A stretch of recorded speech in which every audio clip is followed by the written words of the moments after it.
students, welcome to the channel. So आज हामी class 10 म्याथमेटिक्सबाट triangle च्याप्टरसँग deal गर्दै छौं र आज हामी बुझ्ने छौं कंग्रुएन्ट अनि सिमिलर फिगर्स को बारेमा. ओके, सो कंग्रुएन्ट वर्ड त हामीले क्लास 9 म्याथमेटिक्समा जब हामीले कंग्रुएन्ट ट्रायंगल पढिसकेको थियौ त्यतिखेर पनि हामीले सुनिसकेका छौं र 10 मा आएर हामी सिमिलर फिगर्सहरु पढ्ने छौं in the chapter triangle. Okay, so आज हामी रिकल गर्ने छौं यो दुईटै टर्मलाई क्लियर गर्ने छौं. So first मा हामीसँग छ congruent figure. Congruent figure. Okay, so congruent figure को meaning के थियो भन्दाखेरि same shape and same size. Okay, same shape र same size यो चाहिँ हाम्रो congruent figure को लागि हो. कुनै पनि geometrical shape जसको size पनि same छ भने हामी त्यसलाई congruent figures भन्छौं. ओके, सो 9 मा हामीले triangle पढेको थियौ, congruent triangle. हामी यहाँनिर triangle नै लिँदैछ. सो यसको लागि हामीले एउटा triangle लियौ. दिस इज triangle ABC र another triangle लियौ हामीले PQR. Okay, triangle PQR. Suppose AB side हामीसँग 2 cm, BC हामीसँग 3 cm र AC 4 cm छ.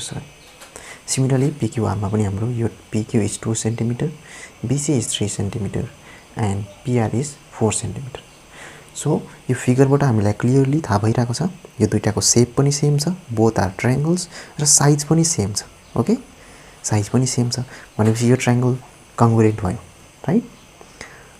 सो हामीले ट्रायंगललाई कङ्ग्रुएन्ट कसरी लेख्थ्यौ भन्दाखेरि triangle ABC is congruent to, this is the symbol for congruent. Okay, congruent to triangle PQR र धेरैवटा क्राइटेरियाहरु थियो यो साइड क्राइटेरियाबाट हामीले हेर्दैछ. ओके, सो ट्रायंगल कङ्ग्रुएन्ट हुँदाखेरि हाम्रो दुईटा कुरा हामीले याद पढेको थियौ उतापटि त्यसको कोरेस्पोन्डिङ एंगल्सहरु जहिले इक्वल हुन्छ भन्ने थियो, right? कोरेस्पोन्डिङ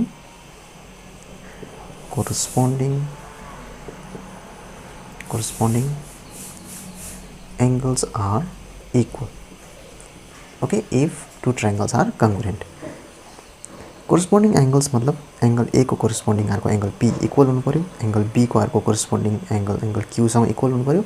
Similarly this C should be equals to angle R, right? That is यहाँ पनि लेख्दै छु म angle A equals to angle P, angle B equals to angle Q and angle C equals to angle R. Okay, if two triangles are congruent त्यतिखेर हामीले सबै यो corresponding angles पनि इक्वल छ भनेर भन्न सक्छ, राइट? र नेक्स्ट अर्को के थियो भन्दाखेरि corresponding sides पनि इक्वल हुन्थ्यो. corresponding sides are equal. Okay, corresponding sides पनि इक्वल हुन्थ्यो. जस्तै यो ट्रायंगल को AB इक्वल हुन्थ्यो अर्को ट्रायंगल को PQ सँग, ट्रायंगल यो ट्रायंगल को BC र QR इक्वल हुन्थ्यो. सिमिलरली दिस AC इक्वल हुन्थ्यो PR सँग.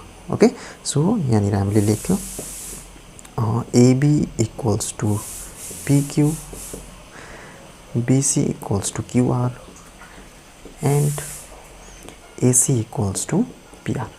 सो कङ्ग्रुएन्ट फिगर्स को लागि हामीले यो दुईटा पढिसकेको थियौ. यदि दुईटा ट्रायंगल कङ्ग्रुएन्ट छ भने त्यसको कोरेस्पोन्डिङ एंगल्सहरु इक्वल हुन्छ र कोरेस्पोन्डिङ साइड्सहरु पनि इक्वल हुन्छ. So this is for congruent figures. Okay, र अब हामी पढ्ने छौं सिमिलर फिगर्स को लागि पनि. ओके, सो यसलाई नोट डाउन गरिराख्ने.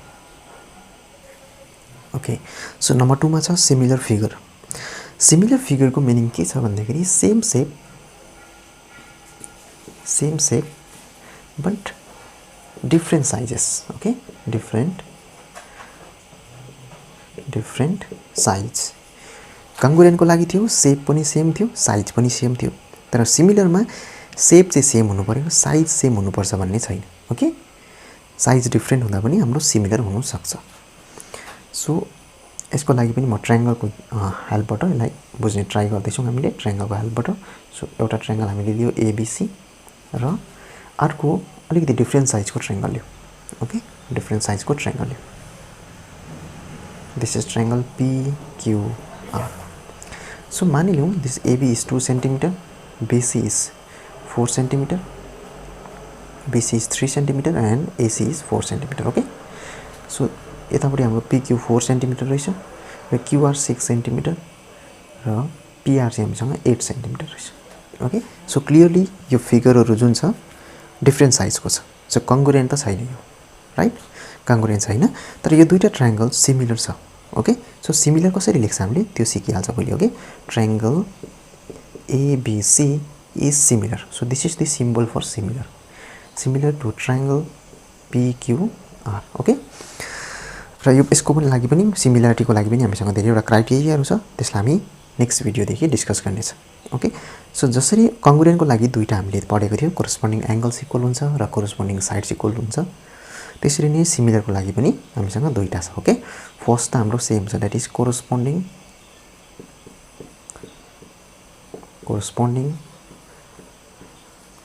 angles are equal. Okay, corresponding angle similar को लागि पनि इक्वल नै हुँदो रहेछ. एंगल A इक्वल हुनु पर्यो एंगल B सँग, B इक्वल हुन्छ एंगल Q सँग र एंगल C इक्वल हुन्छ एंगल R सँग, यदि यो सिमिलर छ भने. ओके, यो त हाम्रो फर्स्ट हो, सेम रहेछ. Angle A equals to angle P, angle B equals to angle Q and angle C equals to angle R. Okay, so next के छ भन्दाखेरि यो त सेम रहेछ. कङ्ग्रुएन्ट को लागि पनि हामीले यही पढेको थियो, राइट? सो नम्बर 2 मा कोरेस्पोन्डिङ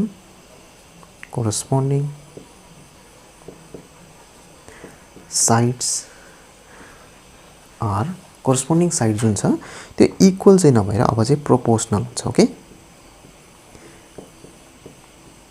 प्रोपोर्सनल को मतलब चाहिँ के भन्दाखेरि इक्वल रेशियो भनेको. ओके, त्यसको रेशियो चाहिँ इक्वल हुन्छ, सेम रेशियोमा हुन्छ. ओके, साइड्सहरु डाइरेक्टली इक्वल हुँदैन, तर साइड्स को रेशियो चाहिँ इक्वल हुन्छ, जसलाई हामी प्रोपोर्सनल भन्छ.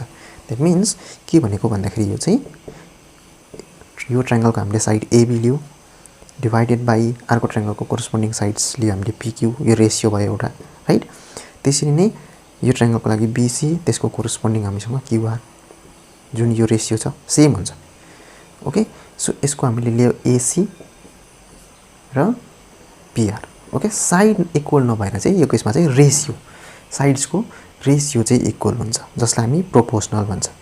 सो यो चाहिँ हाम्रो अलिकति डिफरेन्ट आयो फ्रम कङ्ग्रुएन्ट फिगर्स, राइट? फर्स्ट त हाम्रो कोरेस्पोन्डिङ एंगल सेम थियो, सेम नै छ.